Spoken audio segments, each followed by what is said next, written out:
Assalamualaikum warahmatullahi wabarakatuh. Nama saya Hilman Nurbatiar, NIM E2019-2281, kelas Ekonomi Syariah 7 dari kelompok 9 Ekonomi Publik. Nah, di sini kelompok 9 akan membahas tentang penerimaan pemerintah, prinsip-prinsip perpajakan. Langsung saja, saya sebagai pemateri pertama akan membahas tentang penerimaan pemerintah.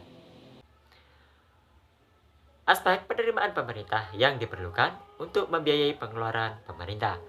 Pada umumnya, penerimaan pemerintah dapat dibedakan antara penerimaan pajak dan penerimaan bukan pajak. Penerimaan bukan pajak misalnya adalah penerimaan pemerintah yang berasal dari pinjaman pemerintah, baik pinjaman dalam negeri maupun luar negeri. Penerimaan dari badan usaha milik pemerintah, penerimaan dari lelang, dan sebagainya. Selanjutnya, yaitu A. Insiden pajak atau tax incident, dan distribusi pendapatan.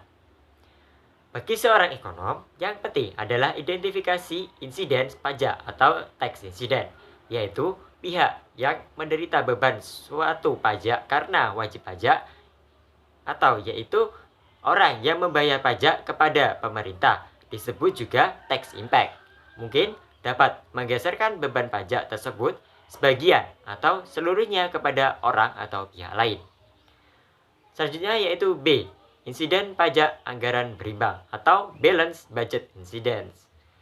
Yang disebut dengan insiden pajak anggaran berimbang atau balance budget incident adalah pengaruh distributif suatu pajak terhadap pengeluaran pemerintah yang dibiayai dari penerimaan-penerimaan pajak dalam jumlah yang sama.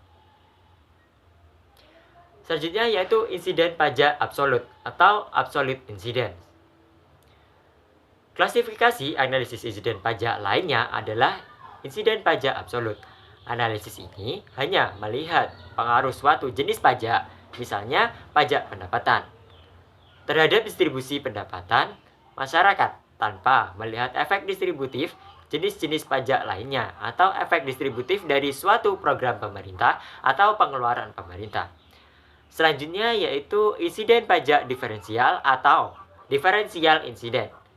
Analisis insiden pajak diferensial menganalisis pengaruh distribusi pendapatan dari suatu jenis pajak apabila digantikan dengan jenis pajak lain untuk membiayai aktivitas pemerintah dalam jumlah yang sama.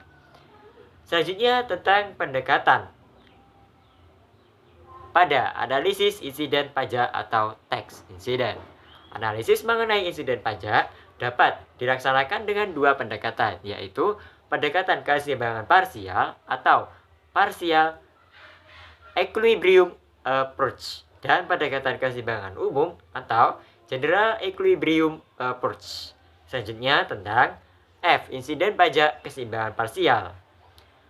Analisis insiden pajak dengan menggunakan pendekatan keseimbangan parsial hanya melihat beban akhir suatu jenis pajak dalam suatu pasar saja.